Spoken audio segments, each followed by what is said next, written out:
여러분 혹시 선을 이런 식으로 긋고 있지 않나요? 더 쉬운 방법이 있다면 믿으시겠어요? 님들 하이요 1일차입니다. 저번 러프편에 이어서 이번은 선화편입니다. 인기 많은 머리카락 채색 같은 거 먼저 할까 고민도 해봤는데 역시 순서대로 가는 게 좋을 것 같더라고요.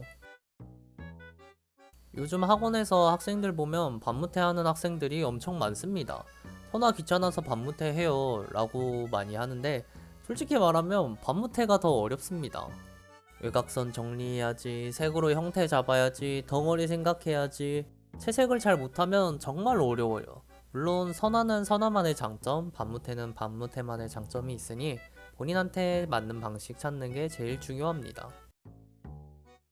하지만 저는 쉽고 편하게 그리는 법을 알려주는 사람이니까 오늘은 선화에 대한 이야기를 해보겠습니다. 보통 선화 강의를 보면 파일 쓰세요, 선 강약 조절하세요 이런 이야기가 많을 겁니다. 그래서 저는 조금 다른 걸 알려드리려고 합니다. 우리가 편하게 드로잉을 하기 위해선 어떤 게 가장 중요할까요? 기본기? 라고 생각하시는 분들이 많을 것 같아요. 하지만 잘이 아닌 재밌고 편하게 그리고 싶다면 저는 편한 자세랑 마음가짐이 제일 중요하다고 생각합니다. 백지공포증이라는 말이 있더라고요. 괜히 망칠까봐 아무것도 못 그리고 멍 때리는. 근데 솔직히 좀 망치면 어때요? 어차피 많이 망쳐본 사람이 결국 잘 그립니다. 진짜로요. 그림 그리는 사람들 매너라가 너무 많아. 다들 건강한 멘탈부터 만듭시다. 다시 그림 이야기를 하자면 우리는 러프편에서 이미 예쁜 형태 찾기를 끝냈습니다. 이제는 예쁜 선을 그려야 하는데 여기서 결국 기본기 이야기가 나올 수밖에 없습니다. 왜냐하면 많이 그려본 사람만 여기엔 어떤 선이 예쁜지 감이 생기거든요. 사실 우리가 존잘님들이랑 차이나는 건 손 자체보다도 경험, 지식, 인내 이런 부분이 더 큽니다. 인내는 갑자기 왜 나오냐 싶죠? 선화는 생각보다 엄청 끈기가 필요한 작업입니다. 참을성이 부족하면 대충 긋고 털성 같은 걸로 선화를 마무리하게 돼요. 물론 스타일적으로 쓰는 건 괜찮아요. 근데 초보분들은 귀찮음 때문에 털선을 쓰는 경우가 많습니다. 학원에서도 어린 학생들일수록 조급하게 선화하는 경우가 많더라고요. 물론 초등학생임에도 차분하게 선 정리하는 학생들을 보면 확실히 결과물이 달랐습니다. 편한 마음가짐을 가지라는 건 이런 이유에서입니다. 급하면 러프를 아무리 예쁘게 짜놔도 선화에서 무너집니다. 그리고 진짜 중요한 거. 초보분들이 많이 안 쓰는 기능. 확대 축소, 좌우 반전, 캠퍼스 회전. 이거요. 디지털 그림 최대 장점인데 의외로 안 쓰는 분들 많습니다. 캔버스를 너무 확대하면 어떻게 되냐? 선 하나 따는데 끝이 나질 않습니다. 학원에서도 학생들이 너무 확대해서 작업하고 있으면 캔버스 작게 해보세요 라고 자주 말합니다. 캔버스를 줄이면 손목만으로도 긴 선 그리기가 쉽거든요. 물론 손목 아프니까 결국 팔도 써야 합니다. 제가 디자인을 배우던 시절에는 도화지와 스케치북을 돌리거나 제가 움직이면서 많이 그렸어요. 제가 잘 그을 수 있는 각도로 선을 긋기 위해서였습니다. 마찬가지로 캔버스를 좌우 반전하고 돌려가며 그려야 하는 이유도 이것 때문이지요. 저도 오른손잡이인지라 오른쪽 얼굴을 그리는 게 편해요. 하지만 반대 얼굴을 그려야 하는 경우도 있잖아요. 그냥 좌우 반전해서 그리면 됩니다. 지금 왼쪽 캐릭터를 그릴 때도 그렇게 하고 있죠? 여러분 혹시 선을 이런 식으로 긋고 있지 않나요? 그거보다 저는 이제 오른손잡이니까 오른손 기준으로 설명을 할게요. 안쪽으로 긋는 것보다 바깥쪽으로 긋는 게 훨씬 편해요. 이 방향으로. 이쪽은 좀 불편해요. 편하게 그으라고 하는 거는 이런 식으로 우리 인체 구조상 이 방향이 편하기 때문에 이렇게 그으라고 하는 거예요.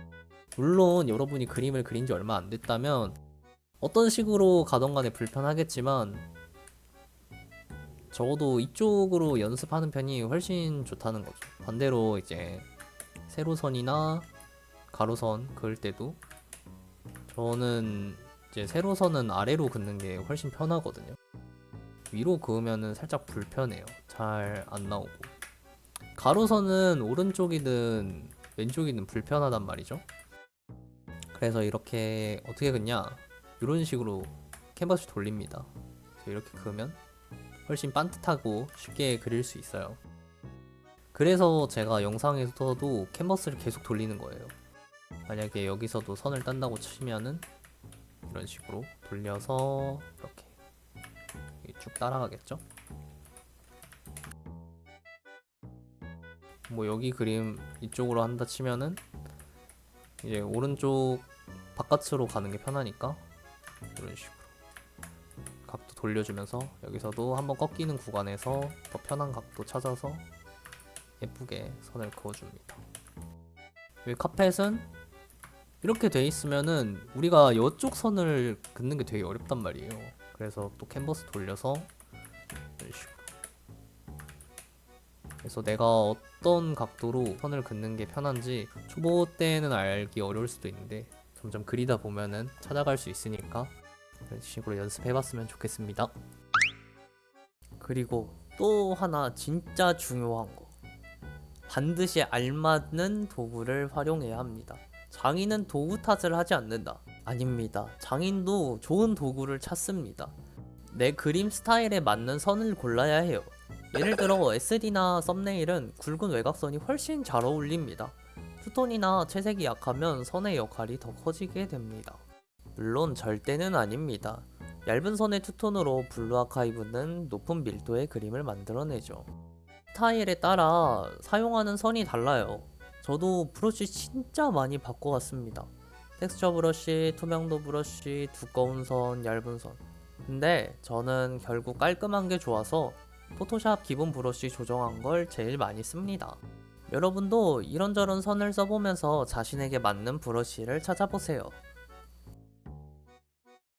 이번 영상의 내용을 정리하면 1번, 좋은 선은 편한 자세와 마음, 끈기에서 나온다. 2. 내가 긋기 편한 각도에서 선을 그을 수 있도록 캔버스를 계속 조절하자. 러프 편에서도 말했지만 올가미, 픽셀 유동화, 좌우 반전, 회전, 확대 축소는 우리 작업 시간을 많이 단축시켜줍니다. 3. 내 스타일에 맞는 브러쉬를 찾아라. 결국 중요한 건 내가 어떤 그림을 그리고 싶은가입니다. 과정도 중요하지만 우리는 작업 과정보다는 결과물을 보여주는 사람들이잖아요. 많이 실패도 해보면서 스스로에게도 남들에게도 좋은 작업물을 만들어내 봅시다. 이번 선화편은 여기까지고요. 다음은 밑색 편으로 다시 찾아오겠습니다. 안녕.